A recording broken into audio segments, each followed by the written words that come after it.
G'day guys, welcome to the channel.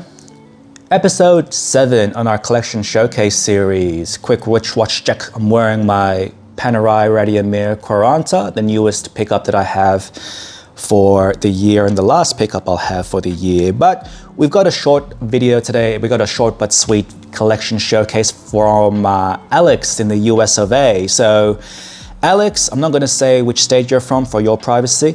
However, he's written to me saying that he's been collecting for about 8 years now, cycled through different watches. He's got a 4-piece collection at the moment, though he has a rule, and the rule is 1 in, 1 out, because he wants to keep his collection small but sweet, which is totally fine. I'm not going to tell you how to live your life, but the collection, the first one is the beta. It's the Casio GW M5610BA-1JF, long reference, but that's the beta. I'm not going to touch on that too much.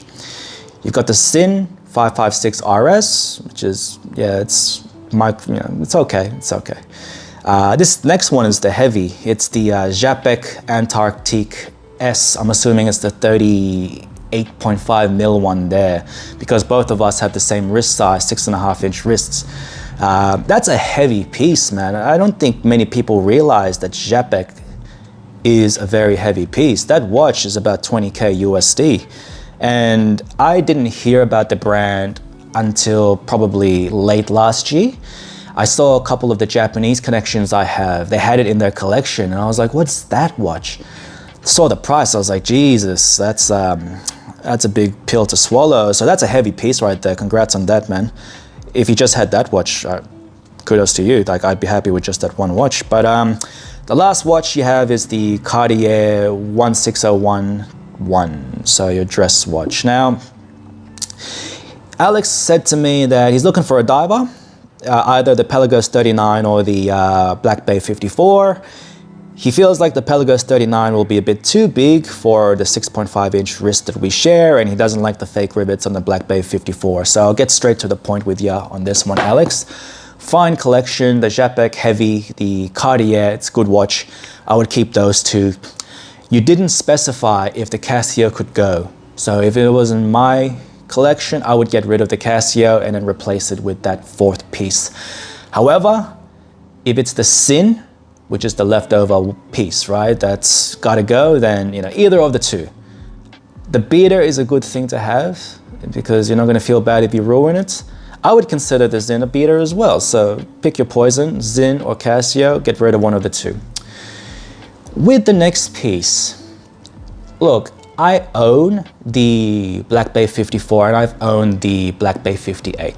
Both will fit totally fine, and I think the misconception that a lot of people have is the Black Bay 54 is smaller.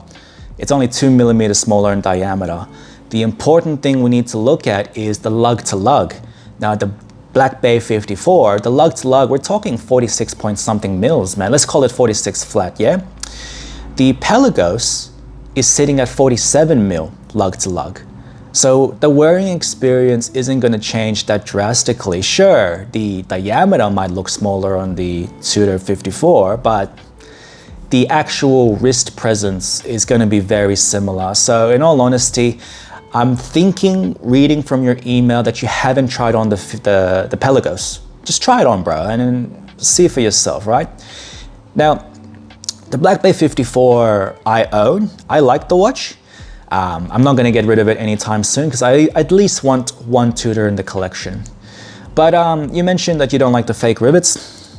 I'm going to level with you.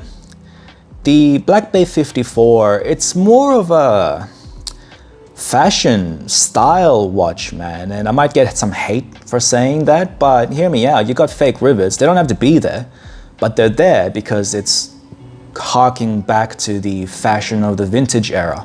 That's what it looked like, so they want to recreate that, you know what I mean? The diameter of the watch, the actual tool function of the watch, it isn't the greatest out there when it comes to like a Pelagos or a Seamaster. It's a tool watch, but it's not the tooliest tool in the selection of divers out there. So really, if you're looking for a Black Bay 54, you're more so looking at it from a style perspective. How is it going to look on ya? And it looks fantastic. It'll look fantastic on ya. So look, the fake rivets, if you don't like them, Well, that's kind of the idea, right? They're not going to make a Black Bay 54 without the rivets, because that's the whole gimmick that they're trying to latch onto, is the vintage stuff, right? So I think you'll be happier with the Pelagos 39. I think the Pelagos 39 will suit your collection a lot more. At least then you'll have a steel stunner in the Japek. You've got a leather band dress watch in the Cartier. And you've got a titanium tool watch, a true titanium tool watch that you can also, beat up in the Pelagos. I think steer away from the 54. It's not for you. I have the 54. I like it. I took it all over to Europe in the 30 days I was there recently. And I didn't get robbed for it because no one cares about the 54, right? No one's going to rob me for the 54.